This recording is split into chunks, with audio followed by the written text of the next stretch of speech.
We got a lot to unpack today regarding Bam Adebayo's record-setting, well, not record-setting, but second best scoring performance in history. Welcome once again to the Bigoto Brothers podcast. Man, what'd you think We about have a that lot to game? say about this. Yeah, We we have, have a lot to say we have a about this lot to game. say about this. Yeah. Go for it. Yeah. Yeah, I'll so, go. okay, so basically, we're just reporting on what everyone already has been talking about the last few days. Bam Adebayo passing Kobe for the second highest scoring performance in NBA history. He scored 83 points against the Washington Wizards. All right. 83 points, bro. There's a lot to unpack in this, Oh, there's a lot. Yeah. and it's been a fierce. There's Hmm. been a lot of fierce discussions Right. everywhere you look. I mean, Right. rightly so. This is a record. Okay, so Kobe did it. Is it 2006, right? So 2006. Yeah. that was 20 years ago. He did 20 it, years ago. Yeah. and then you have Wilt, who's forever been the standard, Right. the unbeatable standard of 100 Right. points. No one thought Kobe was gonna get 80. That was Mm. already high at the time Mm. because no one thought anyone could even reach 100 points. Yeah. But Uh-huh. I mean, we have some thoughts about this, and Right. I Mm. definitely do as well. It's like it has been very polarizing to say the least. Oh yeah. Mm. Um, I definitely have my own Yeah. specific Mm. thoughts. I want to hear yours. We were talking about it behind the Yeah. scenes. So So I mean, okay, I saw the highlights because like it's one of those like where were you when it happened? mm. I was actually napping, and when all the it was a very it was okay. First of all, it was a very busy day for the NBA. So we got a lot of game. We had a lot of games on hand. The Lakers were actually playing that day, and I think it was it against Minnesota or against Yeah, I think it was a yeah, Minnesota game. Yeah. yeah. So I think Luke had a good game, 31 points, but um so I was really tired. I didn't really catch any of the games. And I woke up and then I checked, social media, and everyone's like 80. Like first thing I see is that photo of Bam with a 83. And I'm like, what is this? And first thing I say is, what's this, AI? And then I see it. I look on ESPN and it's like, oh, what, 83 points? I immediately go on YouTube and look for the highlights. And sure enough, um, Bam had a great. Let's say the objective first. Bam had a great game. He scored 35 points in the first half. I saw, he had seven threes. He had seven threes in the game. I saw that a lot of his points came on end ones, especially in the second and third quarter. A lot of his points came on end ones. So basically, yeah, Bam it was pretty much Bam showing how good of a finisher he is. And he's a really good finisher.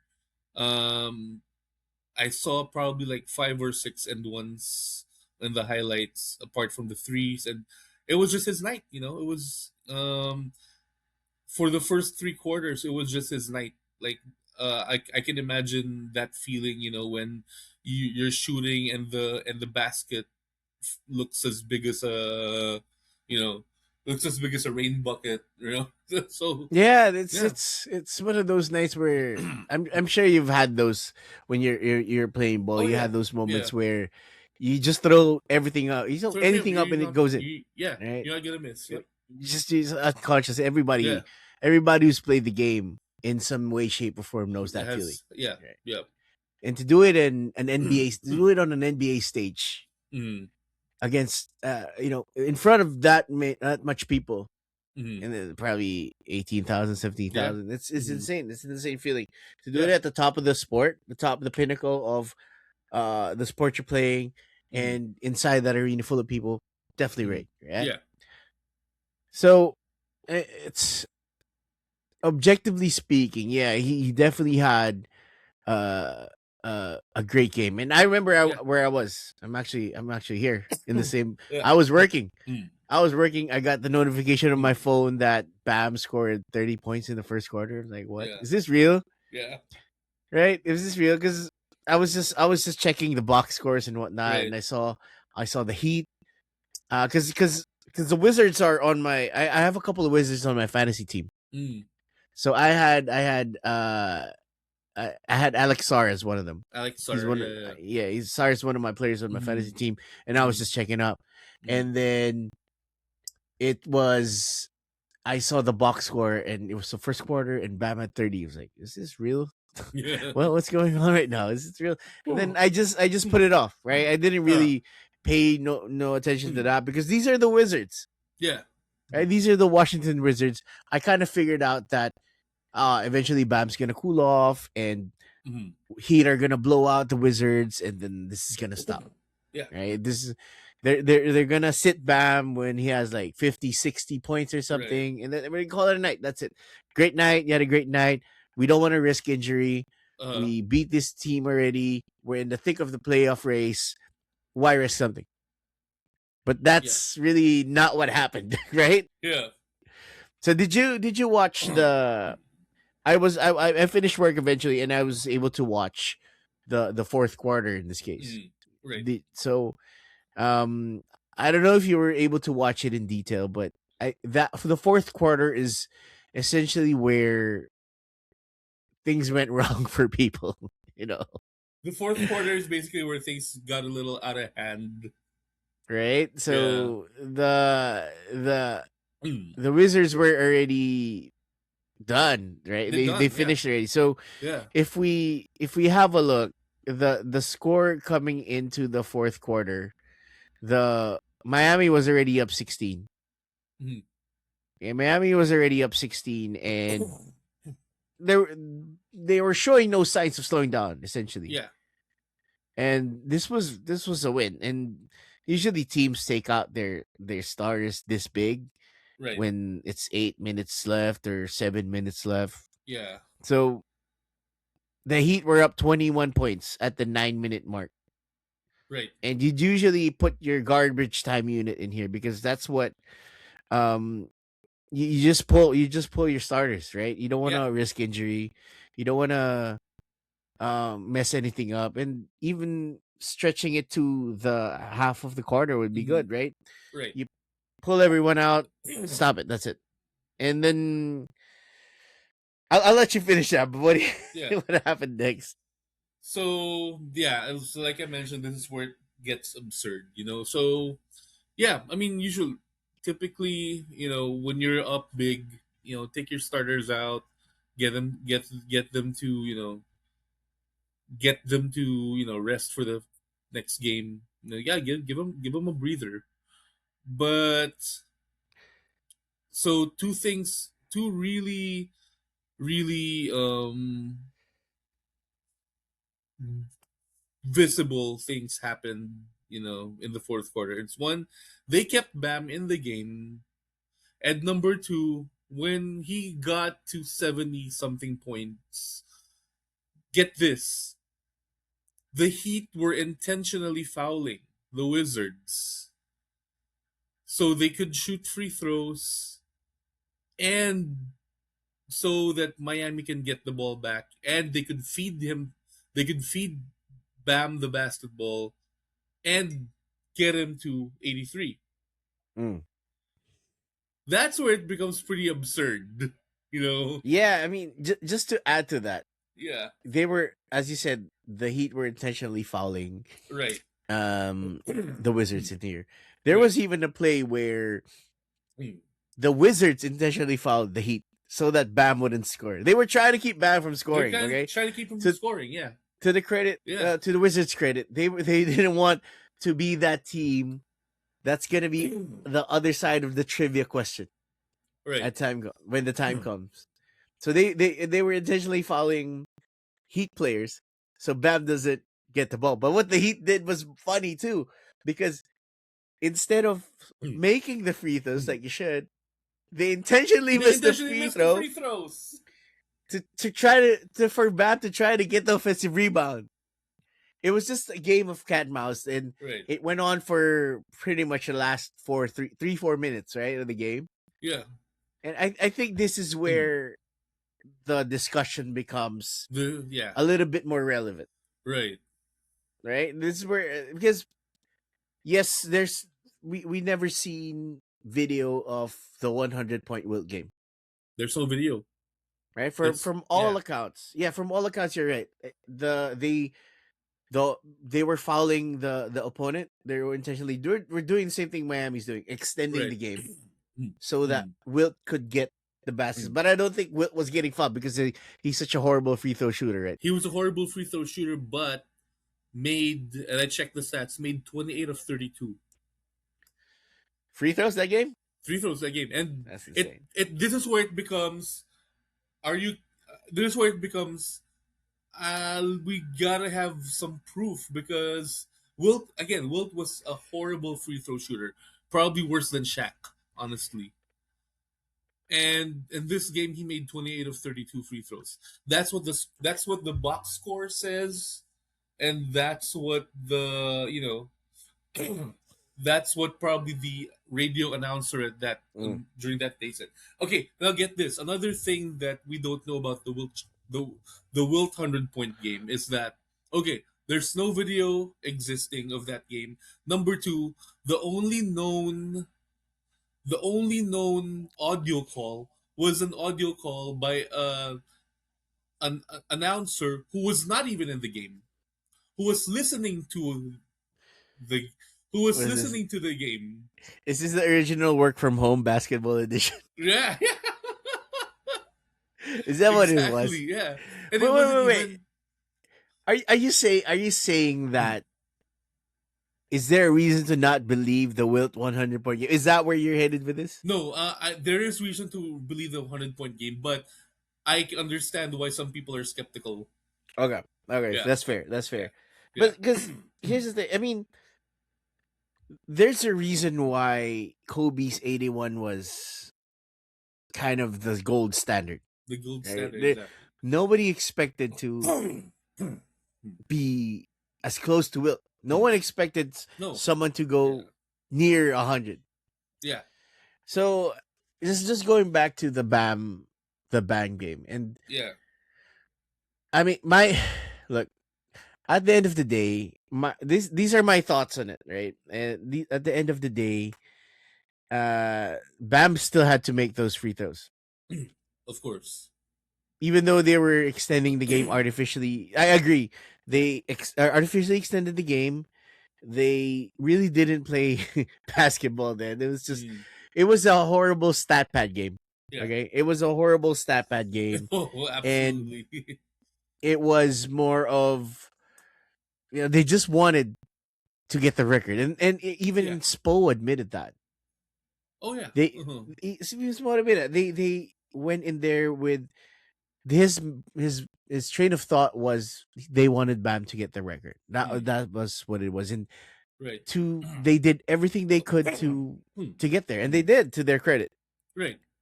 So I mean, I Hmm. can't hate on that. Yeah. It's just what it is, right? But It's what it is. Yeah. I Yeah. I definitely understand why some people would be mad at it, or some people, I Mm. would, sorry, let's not use the word bad. I would understand why some people might take that Question. Yeah. performance, yeah, question Yeah. it with, Would question the take it with a grain of performance. Yeah. salt. And I think you're one of those Hmm. people. I think. No, actually, well, I will say this. Records are records are records. And people, NBA players naturally will do things that they need to do in order to to chase those records. And at the end of the day, 83 points is 83 points. Mm. You know, Bam had the game of his life. We'll you know, it's just it's just that from the standpoint of someone who believes in the integrity of the game, it becomes questionable as to how the record was achieved, or how it was accomplished. But at the end of the day, we can't question that he's in the record books. He's like like his tweet said, wilt me Kobe. That's how it is. That's how it's gonna be. That's such a boss tweet too. And honestly, I 100% Mm, agree. There's really no point mm, being mad at what he did, mhm. at what the Heat Yeah, did. yeah, It at the end of the you're right. At the end of the day, when people look at the list, and Bam just put it, it's they're gonna see Wilt, they're gonna see Bam at second, right. and they're gonna see Kobe at third. Yeah, That's just what it is. that's And how it is. no one's really gonna care too much about the context when you're looking at that. Mm, yeah, I'm gonna liken this to the 2020 Lakers championship, really, right. because a lot of people are questioning that championship Yeah, as well. yeah, It's a similar kind of mm, tangent they will go when trying to question that championship, because yeah, it wasn't in a real mm, NBA arena. They weren't traveling. mm, They had tons of rest before. mhm, They didn't have a crowd in there. mhm. And there were so many different variables when comparing it to a normal NBA Finals game. Exactly. And but at the end of the day, just like just like Bam had to make those shots, the Lakers had to win those games, They had to win those games. right? And They you had can to put play. all They had to play defense. They had to fight their way. And again, I talked about this many episodes before. You're dealing with a pandemic. Yeah, the players are dealing with a pandemic. They're apart. They're away from their families. They're they have that racial unrest, that situation in their minds, heavy in their minds. And on top of all that, the Lakers were dealing with a tragedy, losing Kobe mm, Bryant. So so people really can't tell me that that was a Mickey Mouse ring, because of all the of because of all the variables that they had to deal mm. with, all the adversity they had to go through, professionally and personally. You know, And again, that was a legit ring. yeah, I At the mean, end of the day, I really hate the narrative that an accomplishment is not legit at all. I'm not. Yeah. I agree. I'm one of those people who accept and realize that Bam scored 83 points, Right. regardless of how he Yeah. did it. Yeah. It really doesn't matter. If you look at the score, if you look at the scores, the box scores, Mm. the record sheets, you're gonna see the Lakers won in 2020, Mm. and Bam scored 83 points. Yeah. That's just what it is. That's how it All right. is. And you can, if that's the case, then you can put some sort of context on every other record, on every other championship win, and you're just Mm. gonna endlessly talk about it. Yeah. There's really no point in uh saying that it's not legit or not. Mm. It's there's really no point. Yeah. But speaking of Kobe Bryant, though, Mm. a discussion that can be had, in my opinion, is that is 81 greater than 83? Okay. Yeah. I So think here this is the discussion that we can have. we can have, yep, this discussion definitely. Okay. So there is a difference between highest and greatest. So we will know. We know, obviously the records will show it. Highest scoring performance in NBA history is gonna be Wilt Chamberlain at the top, Bam Adebayo number two, and Kobe Bryant number three.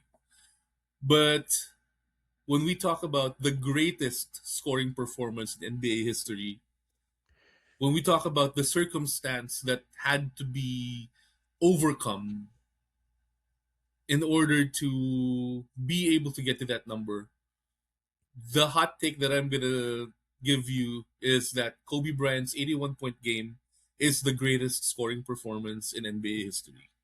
Yeah, I knew you were gonna Yeah. say that. I was gonna say the same thing. I was gonna say the same thing. Mhm. Look, no, just go. Why do you think that's the case? Okay, What's number what's one, they were down to a lowly Raptors team. They were down to a Raptors team that had they had a young Chris Bosh, Jalen Rose, and a bunch of other players. I think Mo Pete was My there. favorite Mo Pete, My favorite, Mo Mo Pete. Peterson. And the Yeah. Lakers weren't really too good either. You know, they had that was Phil Jackson's first year back. They had what Chris Mim, Kwame Brown, Smoosh Parker, Lamar Odom, and and this was there was an angry Kobe Bryant. He was still wearing number 8, you know, Hmm. and we know that before that game he already scored 62 and three quarters against the Mavericks, and he was basically on a tear. And the 81 points that he scored that night against the Raptors was basically him flipping a switch. The Lakers were down double digits in the second quarter of that game. And Kobe had what 26, I think 26 at the end of the first half. And the 81 points came as a result of him telling his team, "No, we're not going to lose this game. We're not going to lose to the Toronto Raptors." And that's where he scored 55 in the second half. Coming into the fourth quarter, the Lakers were only up by 6. So it was still anybody's game at that point. So you kind of, you know, if you know if you're like a if you're like a Laker fan, a Kobe Bryant fan, you kind of know how he is. When he flips a switch, he's just gonna go off, and nothing's gonna stop him. And add to that